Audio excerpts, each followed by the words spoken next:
चंडीगढ़ में कृषि कानूनों के विरोध में और किसानों के समर्थन में आम आदमी पार्टी जो है प्रदर्शन कर रही है। आप यहाँ पर देख सकते हैं आम आदमी पार्टी के सैकड़ों कार्यकर्ता यहाँ पर जुटे हुए हैं जो कृषि बिलों को लेकर केंद्र सरकार के खिलाफ नारेबाजी कर रहे हैं और किसानों के समर्थन की बात कह रहे हैं। इन लोगों का कहना है कि किसान विरोधी हो गई है केंद्र सरकार और बिलों को लाकर जो है पूंजीपतियों को सीधे तौर पर फायदा पहुँचाना चाहती है और ये लोग किसानों के समर्थन में उतर कृषि बिलों का जमकर विरोध कर रहे हैं। हमारे साथ इस समय मौजूद हैं चंडीगढ़ आम आदमी पार्टी के संयोजक प्रेम गर्ग, इनसे हम बात करते हैं। सर, प्रदर्शन किया जा रहा है पूरे उत्तर भारत में, कई राज्यों में प्रदर्शन किया जा रहा है, आम आदमी पार्टी विरोध कर रही है, वापस लेना समाधान मानते हैं या कोई संशोधन इसमें हो सकता है? ऐसा है कि जैसे मैं 1500 रुपये किलो की मिठाई लेकर आपके घर पे आ जाऊं और आपको कहूं ये मिठाई खाओ और आपको डायबिटीज़ हो तो आपको मेरे को ये मिठाई नहीं लेनी और मैं आपके पीछे पड़ रहा हूँ कि मिठाई लो। यही हाल ये फार्मर्स बिल का हो रहा है। फार्मर्स चाहते नहीं है कि ये बिल आए और सरकार कह रही है कि आपके लिए हम आपके अच्छाई के लिए ले रहे हैं। आपको कम से कम ये बिल पास करने से पहले जितने स्टेक होल्डर्स हैं, फार्मर्स यूनियन हैं, उनसे तो राय मशवरा करना चाहिए ना। आप किसी पे कोई चीज़ थोप कैसे सकते हो? अब इसका एक ही समाधान है कि इन बिलों को डेफर किया जाए, डेफर करके एक कमेटी बनाई जाए जिसमें किसानों के रिप्रेजेंटेटिव हों और वो जो भी फैसला करें कि इस बिल को वापस लेना है या इस बिल में संशोधन करना है वो किया जाए। और इसमें कम से कम देखो, आज की डेट में मोदी जी के ऊपर किसी को विश्वास नहीं है।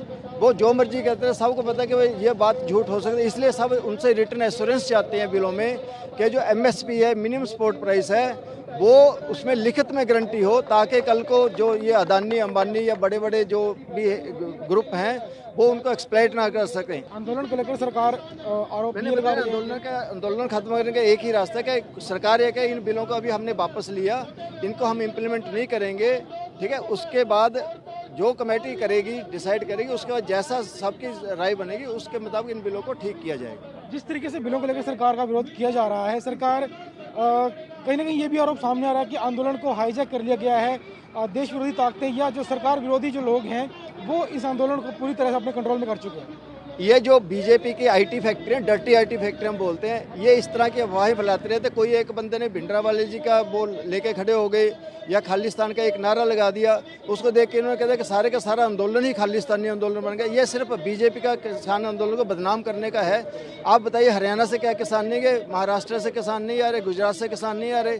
जब सब जगह के किसान आ रहे हैं, बीजेपी रूल्ड स्टेट से भी आ रहे हैं, राजस्थान से भी आ रहे हैं, तो आप इसको कैसे कह सकते हैं इसमें आपराधिक लोग हैं, देश के जो देश विरोधी लोग हैं वो आ गए।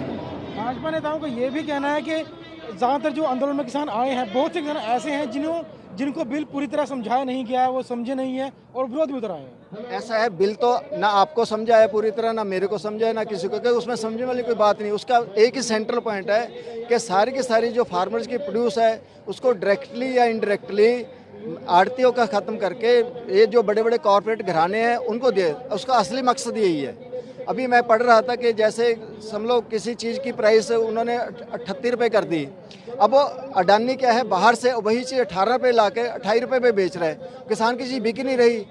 तो उसका पर्पज़ क्या है? बेसिकली तो क्या आप MSP एक रेट पे कर दो, लेकिन बाहर से आप उसको अलाउ कर देते बड़े बड़े ग्रुपों को, वो लाके आधे रेट पे चीज़ देंगे तो किसान की रेट कौन खरीदेगा?